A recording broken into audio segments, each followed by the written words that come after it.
The New England Patriots just made a ton, yes, a ton of moves.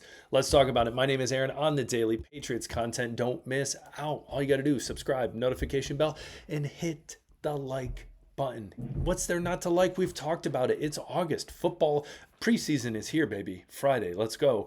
And before you know it, it's going to be September, and it's truly going to be in football season. It will be, the wait was worth it. It's finally here and we get to enjoy it. So anyways, today what we're talking about, the beginning of the episode, all the big news the Patriots have made in the past day has been crazy. On top of that, we're going to be jumping into the Washington Commanders.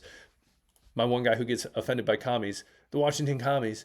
We're going to be talking about them, what it's going to be practicing with them, what is going to be good, what is the glass half full mentality practicing with the team down in Washington. So let's jump into it. So first and foremost, we have all the big moves. Now, Marcellus Dial, we know, I would say that's some of the biggest news as of recent, especially on the injury side. Tore his ACL, just awful. You feel awful for him. He's out for the season, IR. Now, it's not like he was going to start or even be kind of the second string. He was vying for a roster spot in my eyes. The draft pick out of South Carolina from last year.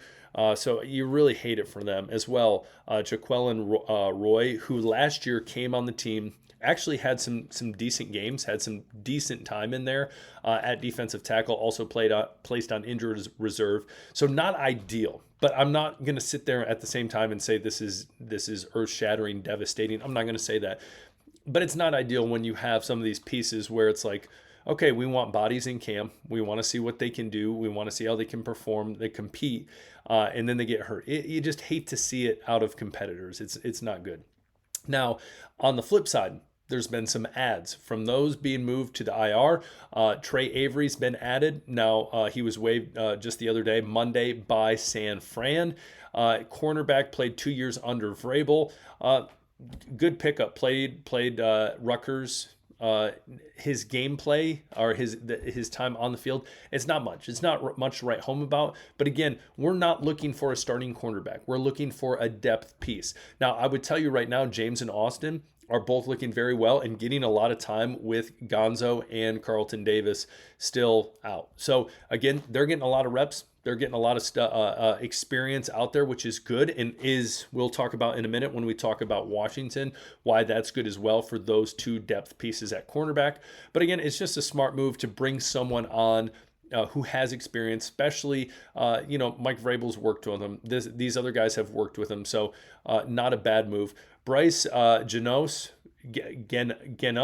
I believe is how you say it. If I said it wrong, forgive me. Again, when I teach, I tell kids, if you don't tell me how to say it right, I'm going to butcher it. And if you never correct me, then it is what it is. So I'm joking. I don't say it like that. But I am very much like, tell me how I say it. Tell me how I say it. I want to say it right. If I said it wrong, just let me know. Anyways, defensive tackle, Wake Forest, undrafted free agent. Nothing crazy about him. And again, we have to remember at the defensive tackle position, you have Milton Williams, awesome. You have Christian Barmore coming back from the blood clots in his legs, also awesome, unreal. Defensive line has the potential to be one of the best in the NFL in my eyes. It's definitely the interior defensive line.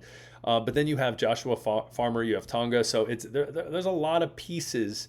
You have Farm. You have a lot of pieces on this team at defensive tackle where it's like, it's another eyes on another person. Nothing wrong with that.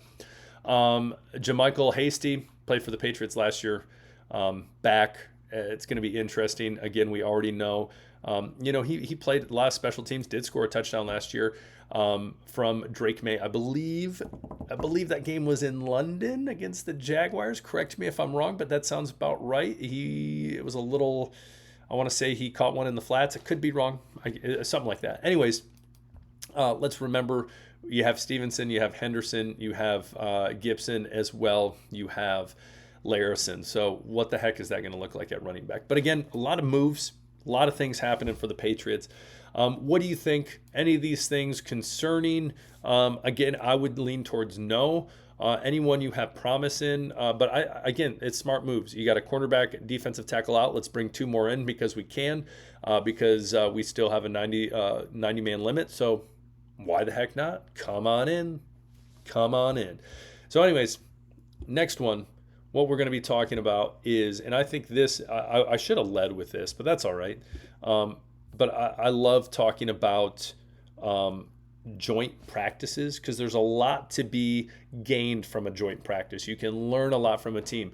And if anyone knows and has watched this channel a lot, you know one of my comparisons I've had with the Patriots going into this year has been the Washington Commanders. I'll say that. I'll give them a little respect right there. I know people getting offended by the joke. But the Washington Commies, they went from literally last year people thinking, oh, they're going to be last in the NFC East to making the NFC Championship game. Obviously, a lot of changes, coaching staff, quarterback, a lot of different things. And literally, you could say that it's possible that the Patriots could be Washington this year. Again, I think they have a chance to push into the playoffs. I don't think that's unrealistic. Now, the good thing about going up against Washington in a joint practice is they got some star players. Now, Terry McLaurin, whatever the heck's happening with him, I don't know. But we still have to remember they have the likes of Deebo Samuel. They have the likes as well as Jaden Daniels, who is an absolute dog, Zach Ertz, a lot of potential, Brian Robinson. So on the offensive side of the ball, they have some guys that are going to give really good competition to this Patriots defense that, again, I build very high and I have a lot of potential in. And so it's going to be good to see that going up against a team that, again, I would tell you the Patriots, their last preseason game, they play the Giants, and you're like, They have Malik Neighbors and, a handful of other guys with potential. Who the heck's going to start at quarterback? I don't know. But anyways, this I feel like is going to really test them. Remember last year in training camp when they had joint practices, I believe one was against the Eagles and A.J. Brown went up against Christian Gonzalez.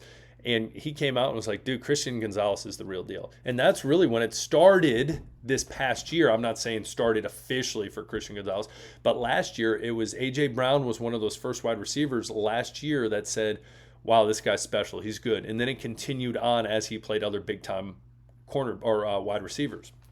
And so it's good to go up against good competition, especially competition that you haven't seen. What's funny is you see KJ Osborne on the team, little drama left last year. You see Wise on the team.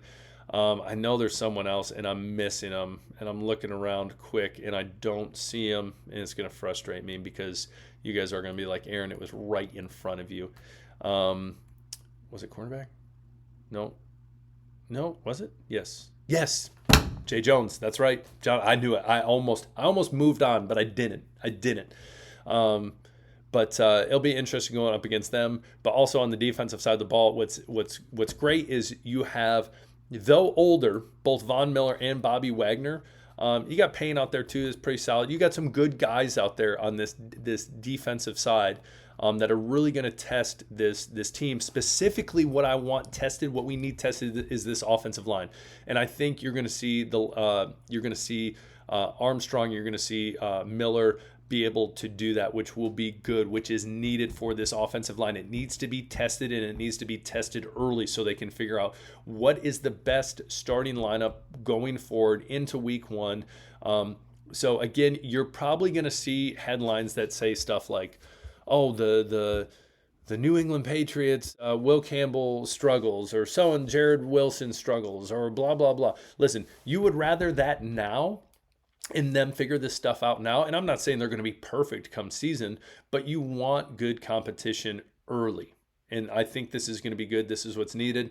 This today at practice, they got some good rest. Essentially, it was more relaxed. I know that's not the term I want to use, but it was not as intense as other practices leading into tomorrow against the Commies. So we'll see what it looks like, but I'm excited for Washington. I think it's going to be a good joint practice, and we're going to come out the other side better. What do you think? Comment below. What matchup in this joint practice are you most excited to see? Let me hear it. Anything else you got to add, just add it. You guys rock. We'll talk later. Peace.